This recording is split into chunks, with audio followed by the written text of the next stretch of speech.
오늘 우리에게 주신 하나님의 말씀은 창세기 32장 1절로 30절입니다. 창세기 32장 1절로 30절 말씀, 제가 한 절, 여러분이 한 절 교독하겠습니다. 야곱이 길을 가는데 하나님의 사자들이 그를 만난지라.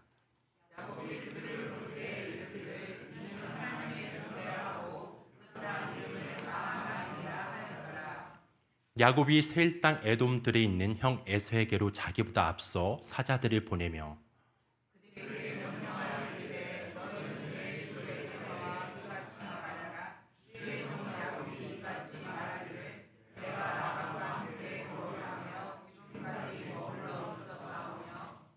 내게 소와 나귀와 양떼와 노비가 있으므로 사람을 보내어 내 주께 알리고 내 주께 은혜 받기를 원하나이다 하라 하였더니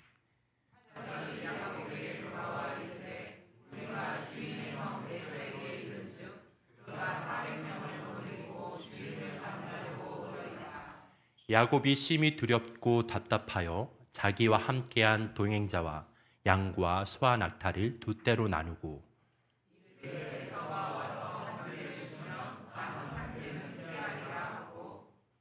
야곱이 또 이르되 내 조부 아브라함의 하나님, 내 아버지 이삭의 하나님 여호와여, 주께서 전에 내게 명하시기를 내 고향 내 족속에게로 돌아가라.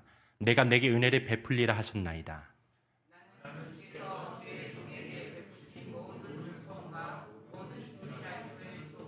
감당할 수 없어. 내가 내 지팡이를 가지고 내가 주께 간구하오니 내 형의 손에서 에서의 손에서 나를 건져내시옵소서. 내가 그를 두려워함은 그가 와서 나와 내 처자들을 칠까 겁이 나기 때문이니이다.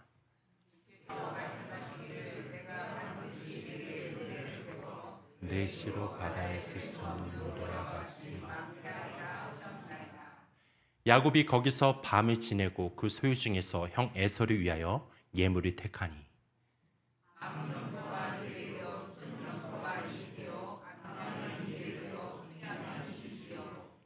전나는 낙타 30과 그 새끼요, 암소가 40이요, 황소가 10이요, 암나귀가 20이요, 그 새끼 나귀가 10이라.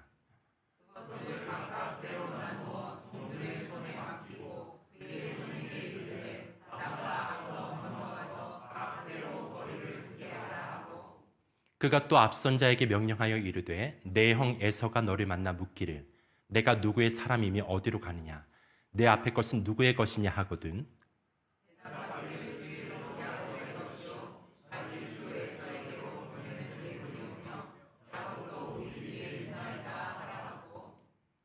그 둘째와 셋째와 각 떼를 따라가는 자에게 명령하여 이르되 너희도 에서를 만나거든 곧 이같이 그에게 말하고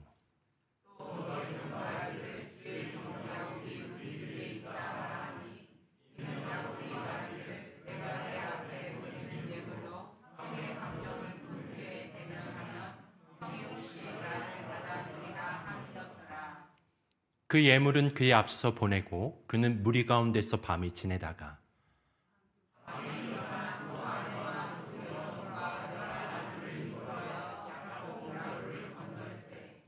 그들을 인도하여 시내를 건너가게 하며 그의 소유도 건너가게 하고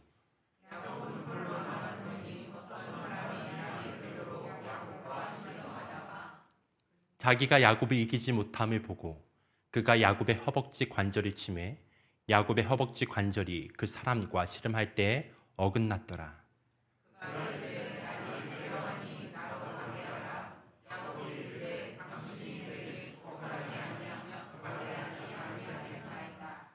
그 사람이 그에게 이르되 내 이름이 무엇이냐? 그가 이르되 야곱이니이다.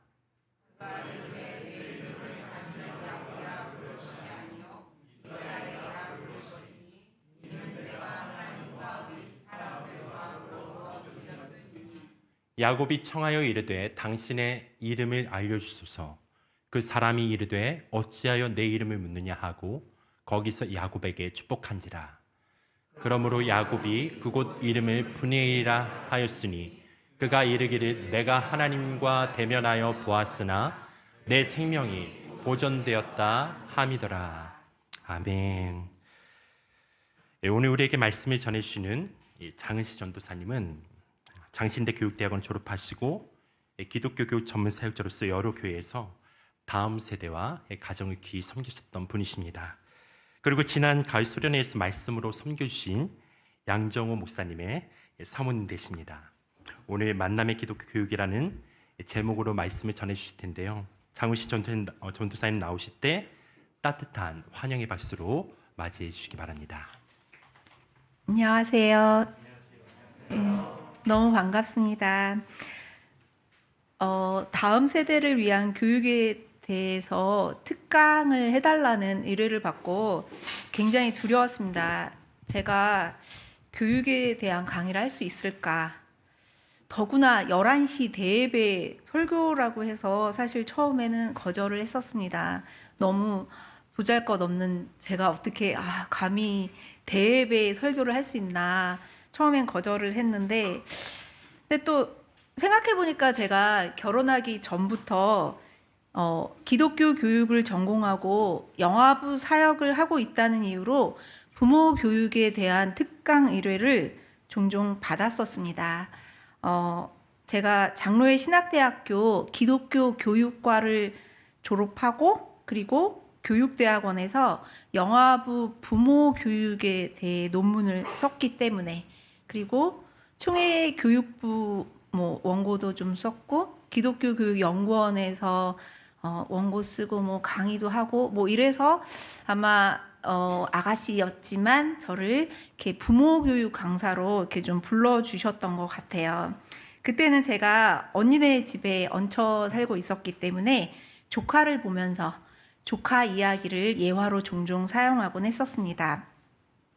그런 제가 결혼 후 아이를 낳고 가장 먼저 떠오른 생각이 무식하면 용감하다더니 정말 너무나도 아무것도 모르는 사람이 이론만 가지고 많은 이야기를 했었구나 싶었습니다. 아이를 키우면서는 내가 진짜 기독교 교육 전공한 사람 맞나? 다른 사람이 내가 기독교 교육 전공했다는 거 몰랐으면 좋겠다. 그런 생각을 참 많이 했었습니다. 아이들을 키우면서 부모는 참 많은 순간에 자책하며 괴로워할 때가 많은 것 같습니다. 그런 제가 자식은 네가 키우는 게 아니라 하나님께서 키워주시는 거다. 너는 그저 기도하며 하나님께 맡기고 열심히 사랑하며 하루하루 최선을 다해라. 그런 응답을 받고 자식이 잘 되는 것도 내가 잘해서가 아니고 또 전적인 하나님의 은혜이고, 자식이 내 뜻대로 안 돼도 그것 또한 내가 뭘 잘못해서 그런 게 아니라 하나님께 겸손히 기도하며 기다려야 된다는 것을 깨닫게 해주셨습니다. 오늘 이 자리에 서게 된 것도 너무나 자격 없는 저이지만 주께서 저를 통해 더 하트 교회에 주시고자 하시는 말씀이 있으시기 때문에 세우신 것이니 나는 그냥 전달자라는 마음으로, 순종하는 마음으로 이 자리에 설 수 있었습니다.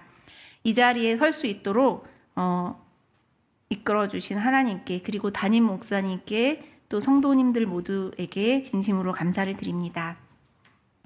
오늘 함께 읽은 본문 창세기 32장은 야곱이 고향으로 돌아가기 전, 형 에서를 만나기 전에 하나님과 야복강에서 씨름하여 이기는 내용의 장입니다. 보통 교사교육 관련 세미나나 특강 혹은 설교, 본문으로는 좀 생소한 느낌이 드는 본문일 수 있습니다. 사실 의뢰를 받고 어떤 본문으로 말씀을 전해야 되나 굉장히 고민을 많이 했어요. 제가 한 일주일 정도 막 악몽에 굉장히 시달렸던 것 같아요. 제가 이렇게 스트레스를 받으면 좀 꿈에서 굉장히 많이 힘들거든요.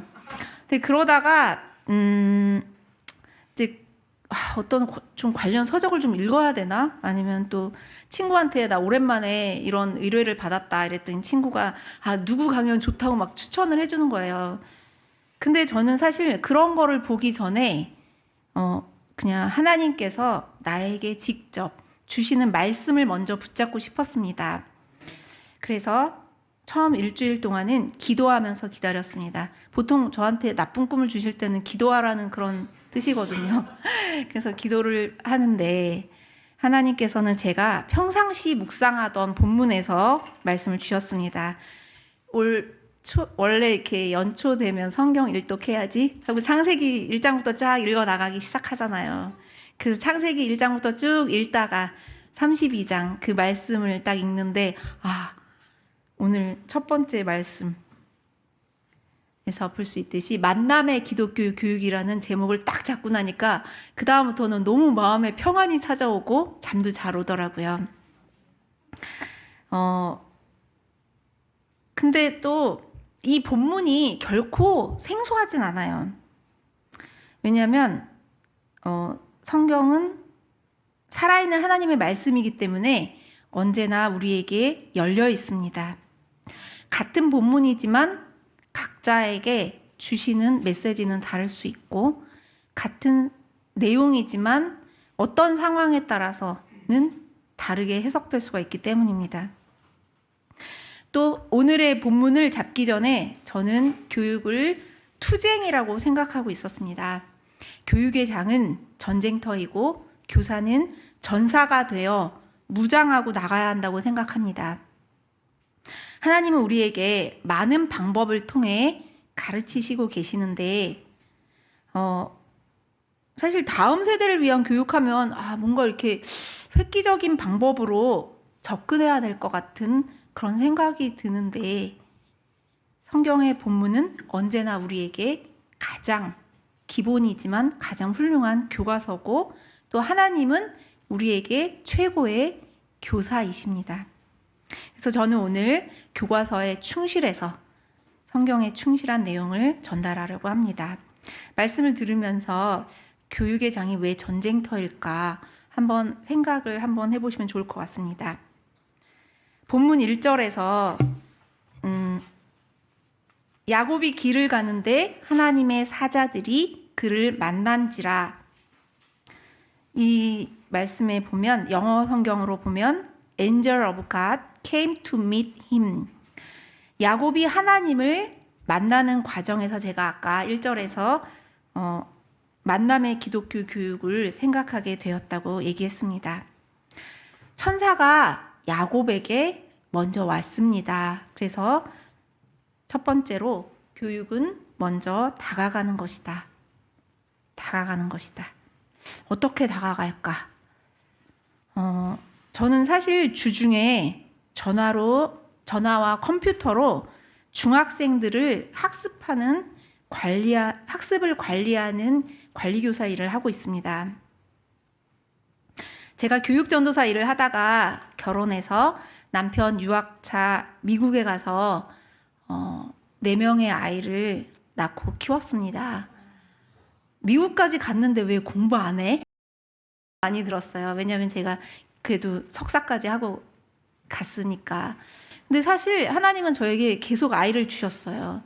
그리고 너무나 저희는 형편이 어려웠기 때문에 저까지 공부한다는 생각은 감히 꿈에도 못 꿨죠. 사실 미국 가기 전에는 미국에 먼저 계신 선배 목사님은 뭐 이렇게 얘기하셨어요. 저희한테 미국 가면 너네 둘이 각자 사역하면 한 명당 한 1,200불씩 받으면 2,400불이면 둘이 충분히 먹고 사니까 걱정하지 말라고 그렇게 말씀을 하시는 거예요. 그래서 진짜 그런 줄 알았는데 미국 갔더니 남편 사역지 찾는 것도 어려웠고 이제 처음에 저희가 이제 작은 교회에 다니게 됐는데 그 교회에서 제가 200불 받고 남편이 400불 받고 그렇게 조금 사역을 잠깐 하다가 또 아이가 계속 태어나니까 그 사역마저도 할 수가 없었습니다.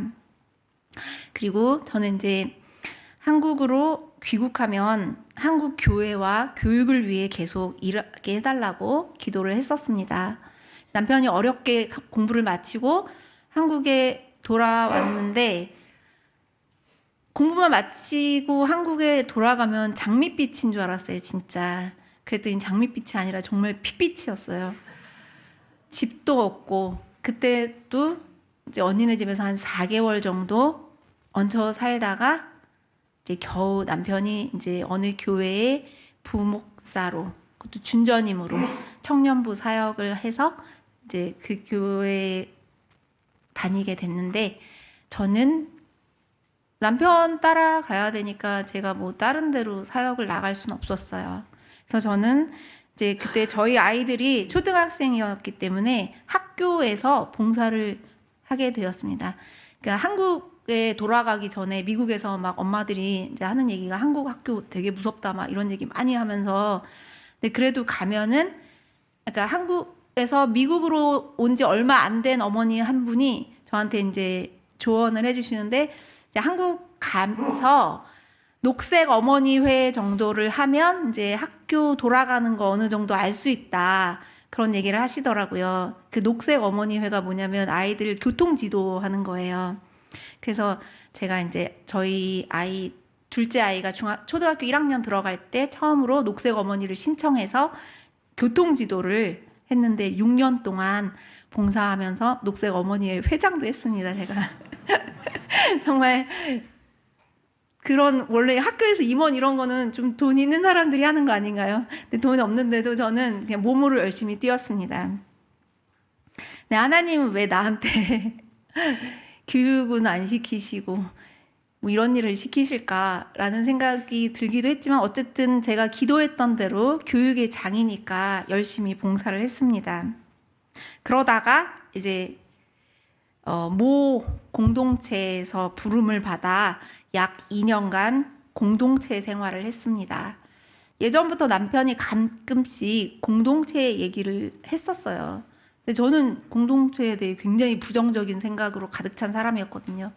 근데 상황적으로 하나님의 응답이라고 생각하니까 이제 순종하는 마음으로 갔습니다. 그곳에서 매일 밥 짓는 거 돕고 설거지하고 청소하고, 우리 아이들은 제대로 돌보지도 못하고 공동체 일을 하기 굉장히 바빴어요. 그렇게 2년을 했지만 어느 추운 겨울 집도 없이 차도 없이 쫓겨났습니다. 어느 성도님 댁에서 한 달, 그리고 다시 언니네서 한 달 얹혀 살게 되었습니다. 진짜 그때 통장에 100만 원조차 없었어요. 근데 이제 언니들이 그러더라고요. 너랑 이제 둘이 건강하니 뭐라도 하면 먹고 살지 않겠냐. 그러면서 어떻게든 전세를 얻어보라고 해서 이제 지금 제가 살고 있는 덕소로 전셋집을 얻어서 오게 되었습니다.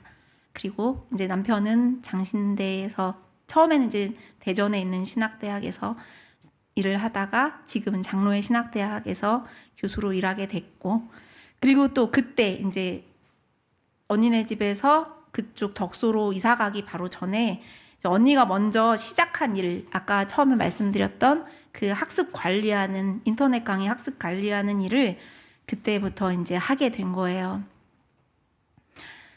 제가 근데 처음으로 그 일을 하면서 내가 수고한 거에 대해 알맞는 대우를 받는다라는 생각을 하게 됐습니다.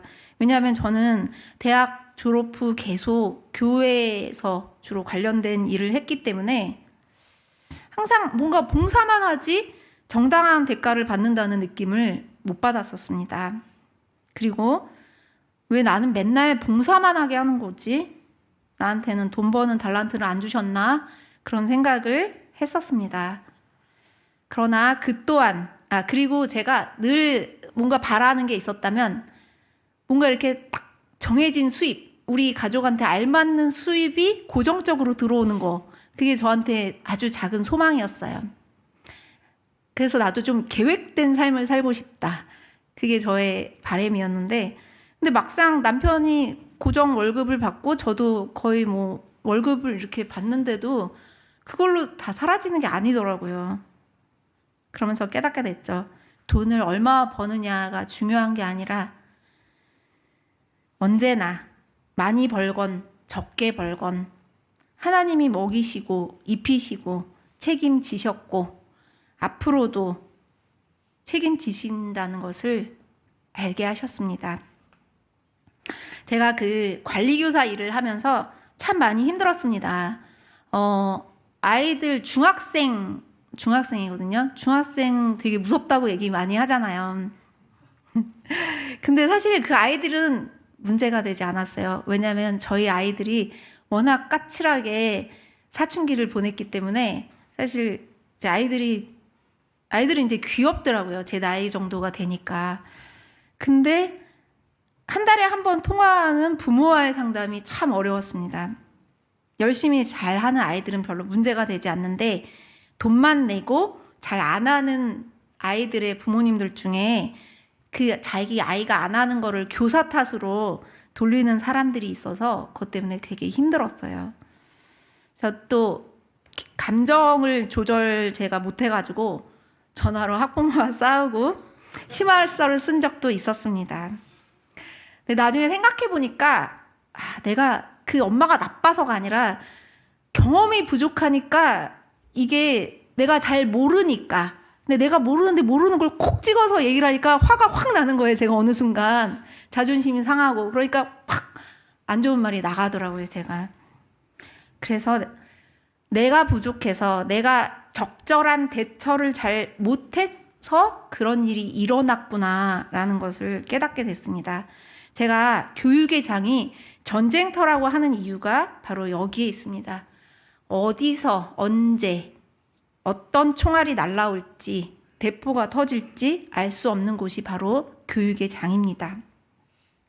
학교 같은 공교육이나 학원이나 기타 여러 사교육장, 교회 학교, 가정, 일터, 직장 그 어느 곳이나 아마 마찬가지일 거라고 생각됩니다. 그래서 준비되어 있지 않으면 날아오는 총알도 대포도 피할 수가 없습니다. 하지만 우리가 준비가 되어 있으면 하나님의 말씀과 성령 충만함으로 무장이 되어 있으면 그 모든 것들을 대처할 수가 있습니다. 그래서 저는 그 교육은 아까 먼저 다가가는 것이라고 했는데 밀크티 일을 하면서 일주일에 한 번씩 전화를 한다고 했잖아요. 교사든 구역 그 담당자이시든 누구든 이렇게 전화를 이렇게 정기적으로 해주는 게 참 좋은 것 같아요. 일주일에 한 번씩 아이들에게 전화하고 한 달에 한 번씩 부모에게 전화를 해서 안부도 묻고 힘든 거는 있는지 또 기도 제목은 뭔지 다 기도해 주겠다고 하면은 다들 좋아하시더라고요. 네, 그런 것들을 한번 추천드리고 싶고요. 그 다음에 먼저 다가가는데 일단 자신의 달란트가 어디에 있는지를 알고 자기에게 맞는 사역을 하는 게 참 중요할 것 같습니다.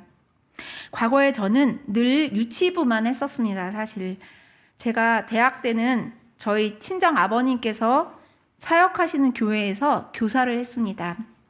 그때는 교회가 작으니까 전도사님 한 분 계시고 그분이 모든 일을 다 맡아서 하시니까 주일학교, 그러니까 여기서 주일학교는 유치부부터 초등학교 6학년까지 말하는데 주일학교는 교사들이 돌아가면서 설교를 했습니다.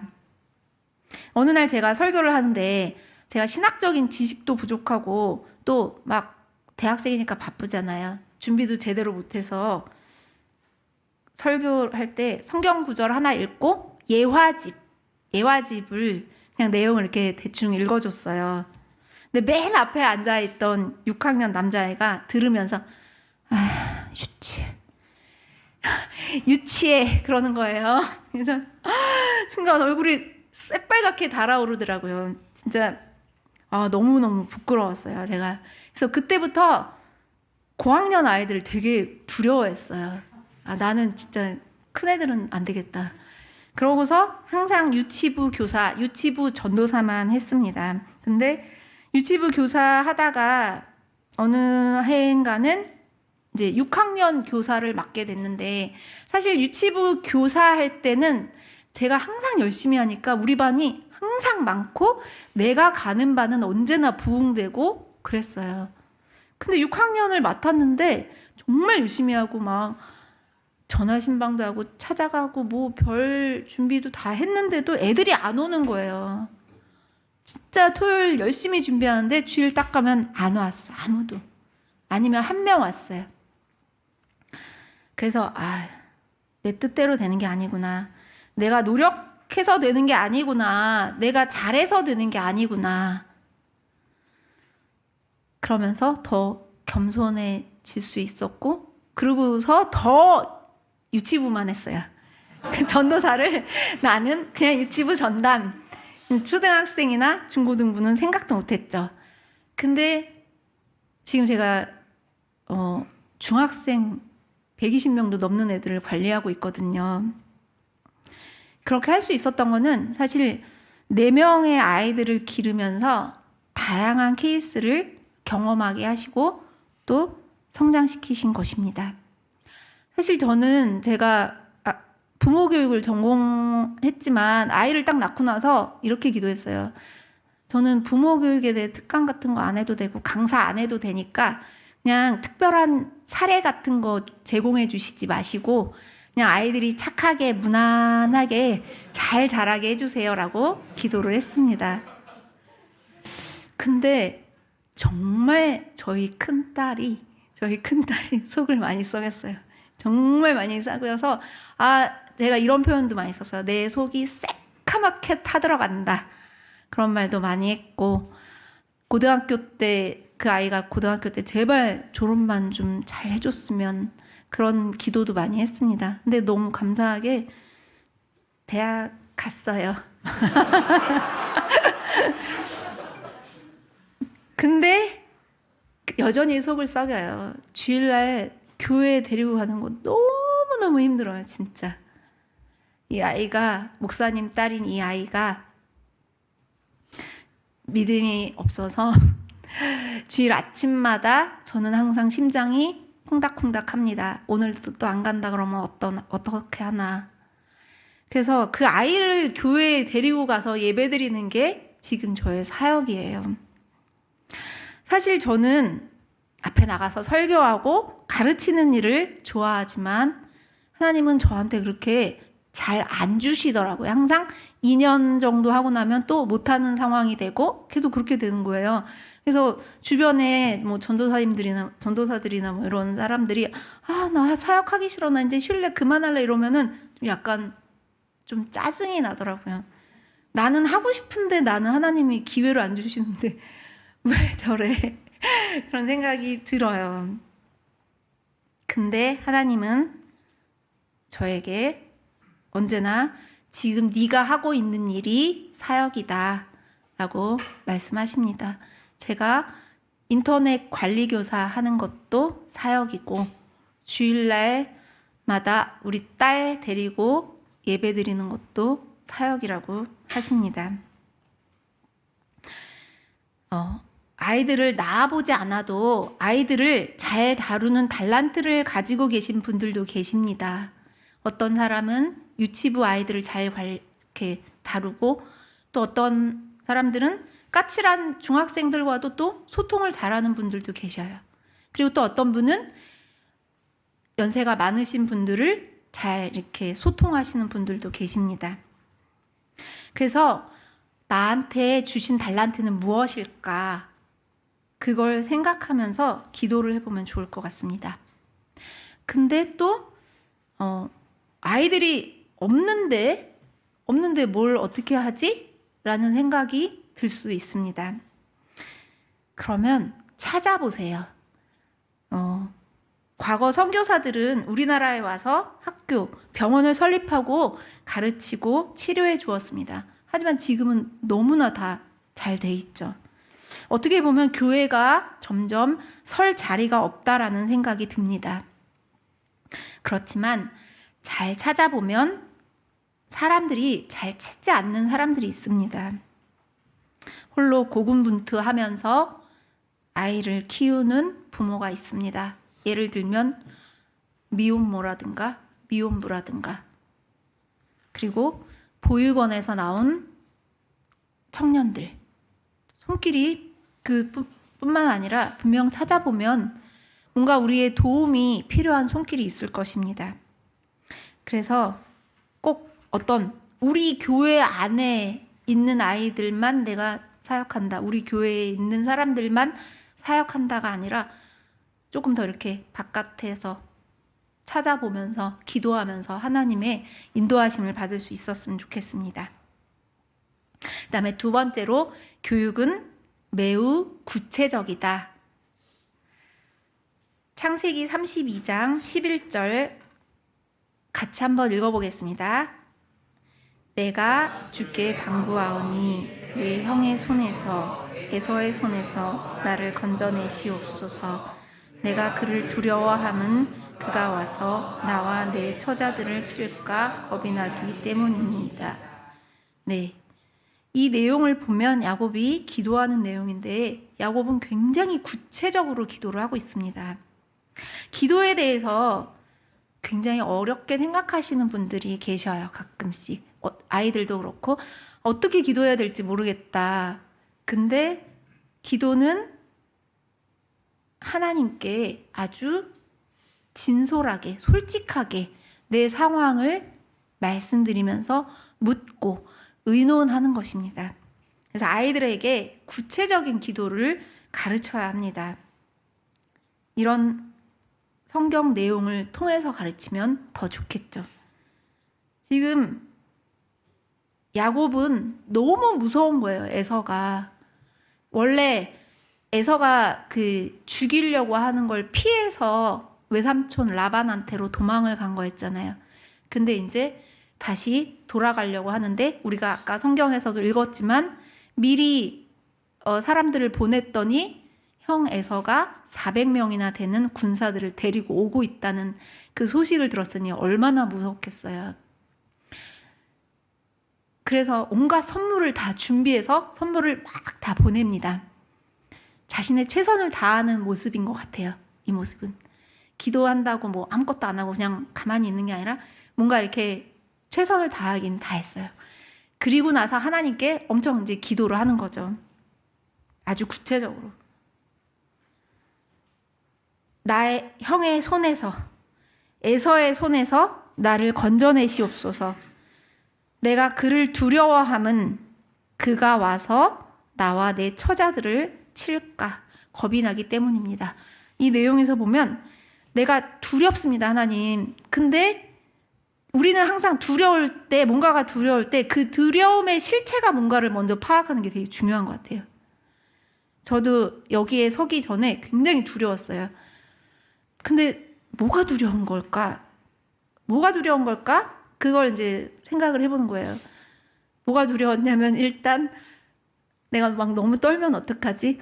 버벅거리면 어떡하지? 내가 준비한 거 다 못하면 어떡하지? 또 너무 일찍 끝나면 어떡하지? 막 그런 설교 원고를 준비했는데 너무 짧은 거예요. 그래서 막 그런 여러 가지 걱정이 저를 앞서고 있었습니다. 근데 그런 걸 파악하는 가운데 이제 하나님께 기도를 하면서 위안을 얻는 거죠. 뭐 내가 잘한다 이걸 드러내려고 하는 게 아니라 하나님께서 더 하트 교회 성도님들에게 주시고자 하시는 말씀이 있으셔서 나를 대리자로 세우신 건데 나는 그거를 잘 전달만 하면 되는데 뭐가 그렇게 두려운 건가 생각하게 됐습니다. 우리는 어떤 일을 당할 때 내가 두려워하는 실체가 뭔가를 파악하고 하나님께 그거를 자세하게 말씀드리면 하나님께서 거기에 대한 답을 주십니다. 야곱은 형 에서가 와가지고 자기 자신과 자기 처자들을 칠까봐 죽일까봐 그게 제일 겁이 났다라고 고백하고 있습니다. 그 다음에 두 번째로 우리는 교육은 매우 구체적인데 내용의 본질인 성경을 가르쳐야 합니다. 스토리를 많이 가지고 있어야 합니다.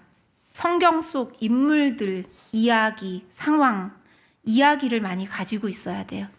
그래서 그 이야기들이 내 삶에 접목할 수 있어야 합니다. 저희 셋째가 아주 어릴 때 인어공주라는 동화책을 굉장히 좋아했어요. 맨날 읽어달래요. 다소 그 아이가 남자아이인데 좀 폭력적이고 또 파워레인저 아시는지 모르겠는데 막 이렇게 싸우는 건데 파워레인저를 좋아하는 앤데 왜 인어공주 동화책을 좋아하지? 저는 이제 공주에만 포커스를 맞춰서 참 이상하다.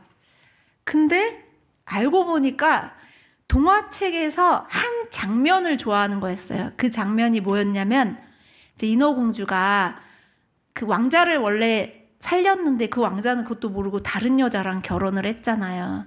그래서 그 다른 여자랑 결혼해서 자고 있는데 이제 인어공주가 그 왕자를 죽이면 자기가 살고 안 죽이면 물거품이 되어 버리는데 그날 밤 칼을 들고 그 왕자 앞에 가서 서 있는 장면.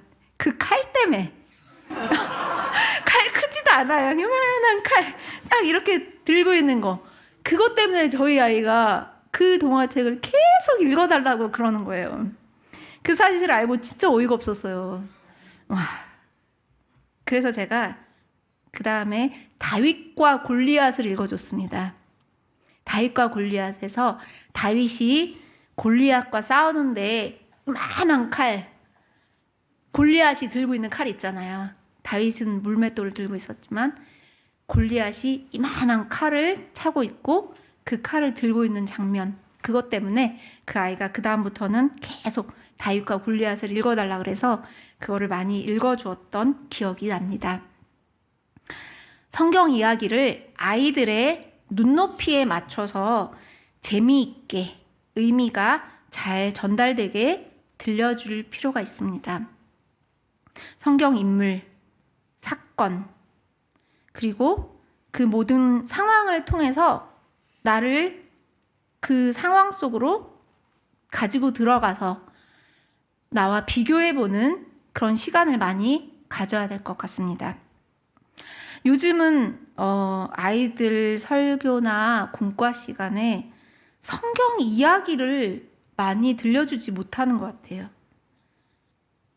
제가 자랄 때는 설교 시간에도 전도사님이 성경을 주로 얘기 많이 하셨고 또 공과 공부 시간에도 또 다른 내용으로 선생님이 공과를 한참 얘기를 많이 해주셨어요.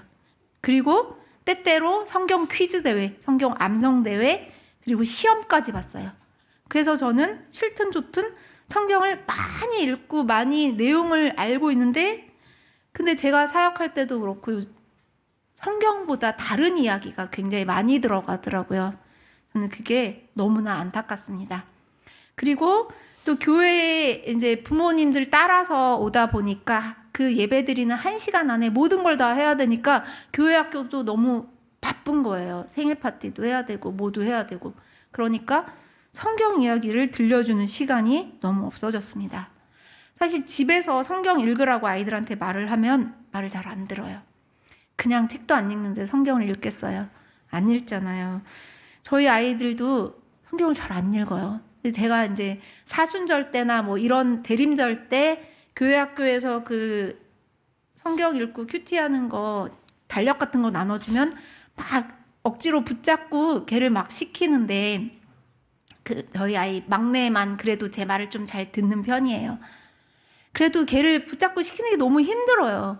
지금 이제 중학교 2학년 곧 되는데 근데 얼마 전부터 얘가 갑자기 자려고 하다가도 벌떡 일어나서 나 맞아 큐티 해야 된다 이러면서 큐티책을 딱 꺼내면서 뭐 큐티에다 쓰고 막 이러는 거예요. 너무 기특하고 너무 신기하더라고요. 그래서 제가 물어봤죠. 그냥 그거를 이제 사진 찍어서 카톡방에 올려야 된대요. 그래서 그냥 누군지 선생님 진짜 훌륭하다 막 그냥 그렇게만 생각을 하고 있었는데 제가 어제 물어봤죠. 근데 왜 이렇게 열심히 해 너 그거? 엄마가 그렇게 하자고 할 때는 막 억지로 했으면서 자발적으로 막 벌떡 일어나서 자다가도 벌떡 일어나서 막 밤 12시 되기 전에 하고 이러니까 너무 신기해서 물었죠. 그랬더니 그러는 거예요. 이거 한 달 동안 하루도 안 빠지고 이거 매일 올리면 치킨 한 마리 준대. 나는 1인 1닭 하는 게 내 꿈이야 이러는 거예요. 그 치킨 한 마리 때문에 그렇게 열심히 하는 거였어. 좀 약간 되게 의외더라고요. 상금을 걸어도 안 하던 애가 치킨 한 마리 때문에 그걸 그렇게 열심히 하는 게 참 신기해요. 근데 아이들한테 그 나이에 아이들이 좋아하는 게 있잖아요. 그리고 좋아하는 방식으로, 먹히는 방식으로 그렇게 접근을 하는 게 참 좋을 것 같아요. 너무 훌륭한 것 같아요. 중등부 전도사님이 이번에 바뀌었는데 진짜 너무 훌륭하신 것 같아요. 접근이. 아이들, 그동안 작년에까지 되게 안타까움이 있었거든요. 애들이 왜 이렇게, 저희도 덕소에 이사 가자마자 코로나가 터졌기 때문에 2년 동안 가정 예배를 드리고 작년부터 처음으로 근처의 교회 이제 등록해서 다니고 있는데 아이들이 잘 적응을 못하는 것 같더라고요. 그냥 예배만 드리고 오고 흥미를 별로 못 느꼈어요. 근데 이제 올해 딱 그렇게 열심히 하는 걸 보고 굉장히 제가 매우 긍정적이다, 좋은 방법이다라고 생각을 했습니다. 그다음에 세 번째로 교육은 face to face. 창세기 32장 27절을 같이 읽겠습니다. 그 사람이 그에게 이르되 내 이름이 무엇이냐? 그가 이르되 야곱이니이다. 제가 이 본문을 읽으면서 시 한 편이 떠올랐습니다. 바로 김춘수의 꽃입니다. 우리 같이 한번 낭송해 볼까요? 시작. 내가 그의 이름을 불러주기 전에는 그는 다만 하나의 몸짓에 지나지 않았다. 내가 그의 이름을 불러주었을 때 그는 나에게로 와서 꽃이 되었다. 내가 그의 이름을 불러준 것처럼 나의 이 빛깔과 향기에 알맞는 누가 나의 이름을 불러다오. 배로 가서 나도 그의 꽃이 되고 싶다. 우리들은 모두 무엇이 되고 싶다. 너는 나에게, 나는 너에게 잊혀지지 않는 하나의 눈짓이 되고 싶다. 네. 이 시에서 처음에 그는 무의미한 존재에 지나지 않았지만 화자가 그에게 이름을 불러줌으로써 그는 화자에게 의미 있는 존재인 꽃이 되었습니다. 이름 부르기, 명명의 의미는 서로가 서로에게 의미 있는 존재가 되는 진정한 관계를 맺게 되는 과정이라는 것입니다. 야곱에게 이름을 묻는 것은 하나님께서 내가 너의 삶에 개입해야겠다 라는 것을 의미합니다. 28절에서 그가 이르되 내 이름을 다시는 야곱이라 부를 것이 아니요 이스라엘이라 부를 것이니 이는 네가 하나님과 및 사람들과 겨루어 이겼음이니라.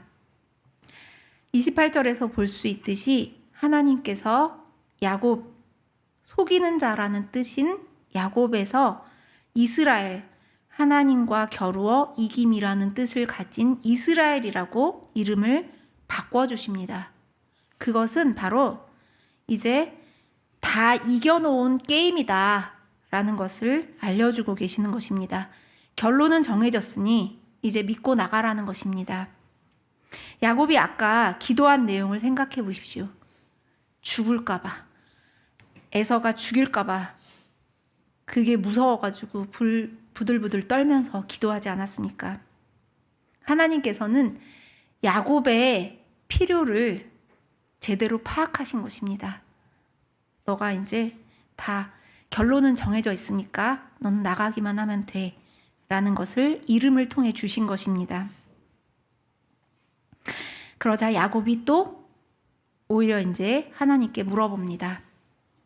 야곱 같이 읽어보겠습니다. 29절 야곱이 청하여 이르되 당신의 이름을 알려주소서. 그 사람이 이르되 어찌하여 내 이름을 묻느냐 하고 거기서 야곱에게 축복하며 야곱이 하나님께 이름을 질문한 거에 대한 답변이에요. 뭐냐면 이름을 말씀해 주시지 않고 축복해 주셨다고 그랬어요. 하나님은 우리를 축복해 주시는 분이십니다. 기도에 응답해 주시는 분이십니다. 그래서 축복으로 답을 주신 것입니다. 마지막 30절 같이 읽겠습니다. 그러므로 야곱이 그곳 이름을 브니엘이라 하였으니 그가 이르기를 내가 하나님과 대면하여 보았으나 내 생명이 보존되었다 함이더라. 네, 이 말씀에서 야곱은 하나님을 대면하여 보았다고 고백합니다. 영어 성경으로 I have seen God face to face, yet my life has been spared. face to face, 바로 하나님과 나, 그 누군가를 통한 하나님이 아닌 하나님과 나 1대1의 인격적인 관계로의 하나님을 만나주신 것입니다. 저는 어머님이 제가 29살에 돌아가셨는데 정말 어머님이 굉장한 영향을 주셨어요. 영향을 끼치셨어요.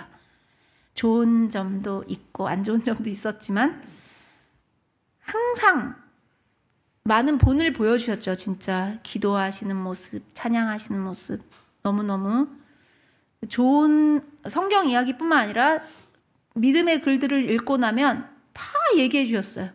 책 안 읽어도 저는 그 내용 다 알아요. 너무너무 얘기를 많이 해주셔가지고. 근데 엄마가 딱 돌아가시기 전에 이제 막 걱정을 하니까 엄마가 많이 이제 편찮으시다 돌아가셨는데 걱정을 하니까 어머님은 걱정하지 말라고 하나님이 다 알고 계시고 다 알아서 해주실 거니까 아무 걱정하지 말라고 그 말씀만 하시더라고요. 그치만 어머님이 돌아가시고 진짜 많이 울었습니다. 그 해에 결혼하기 전이었는데 저한테는 아무도 없었어요. 너무너무. 내가 뭔가 의지하고 사랑하는 사람은 뭐 이상하게 무슨 이유로 다 떠나게 되더라고요. 새벽 기도는 열심히 했죠. 근데 새벽 기도하고 와서 집에 오면 막 울었어요. 근데 어느 날 막 우는데 하나님이 이런 마음을 딱 주시더라고요. 네가 그렇게 울면 너를 사랑하는 주님이 더 아파하신다고. 너의 그 우는 모습 때문에 주님이 아파하시는 모습이 너무 가슴에 콱 와닿는 거예요. 그래서 나를 사랑하시는 주님, 내가 사랑하는 주님을 더 이상 슬프게 하지 말아야겠다. 그래서 그 뒤로 울지 않고 기쁘게 살아가려고 애썼습니다. 그렇게 하니까 그런 내 조건과 상관없이 오직 주님이 내 안에 계신다는 그 사실 하나 때문에 기뻐할 수 있고 행복할 수 있었습니다. 그렇게 마음이 변하니까 외적인 게 변하더라고요. 이렇게 떠나가던 사람들도 다시 오고 사람들이 이제 주변에 생기더라고요. 내가 그렇게 힘들고 우울할 때는 사람들이 옆에 없더니 그냥 옆에, 그러니까 행복하면 사람들이 옆에 붙잖아요. 그런 것 같아요. 시간이 걸려도 하나님은 우리를 사랑하시기 때문에 우리와 얼굴과 얼굴을 맞대는 가까운 관계, 인격적인 관계가 되기를 원하십니다. 하나님과 나 사이에 그 누구도 끼어들 수 없습니다. 내가 하나님처럼 의지하는 그 무엇, 사람이 있어서는 안 되는 것입니다.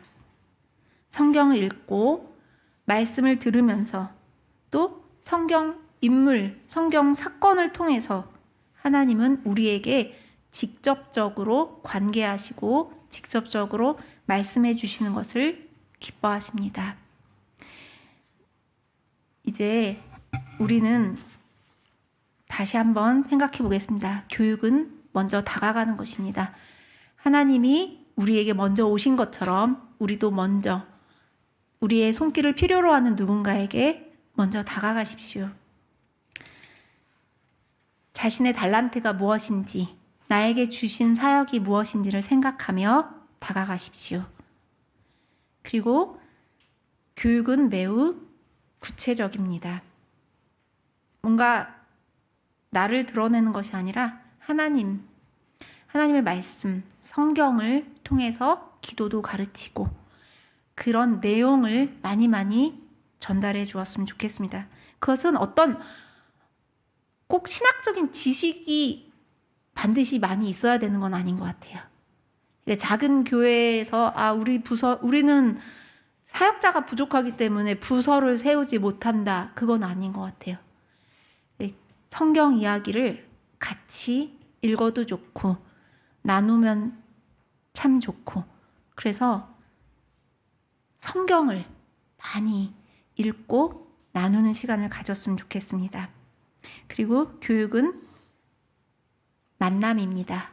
얼굴과 얼굴을 맞대는 인격적인 만남입니다. 도구로서의 만남이 아니라 하나님과 나, 인격적인 만남이라는 것을 나도 늘 그 만남을 갖고 나를 통해서 나의 주변 사람들까지도 그런 만남을 가질 수 있도록 이끌어 줄 수 있는 것이 우리의 역할인 것 같습니다. 기도하겠습니다. 야곱을 만나 주시고 야곱의 필요를 아시고 모든 것을 채워 주셨으며, 또한 야곱을 인격적으로 만나 주신 하나님, 그 하나님을 저도 만나고 싶습니다. 순간순간 그 어떤 다른 것이 끼어들지 못하게 하시고 오직 하나님과 나 더욱 가까운 만남이 늘 있게 하여 주시옵소서. 그리하여 우리 삶의 모든 어렵고 힘든 부분들이 하나님 안에서 해결되고 하나님 안에서 답을 찾을 수 있도록 도와주시옵소서. 언제나 하나님께 영광을 올려드리는 우리의 삶이 되게 하여 주시옵소서. 예수님 이름으로 기도드립니다. 아멘.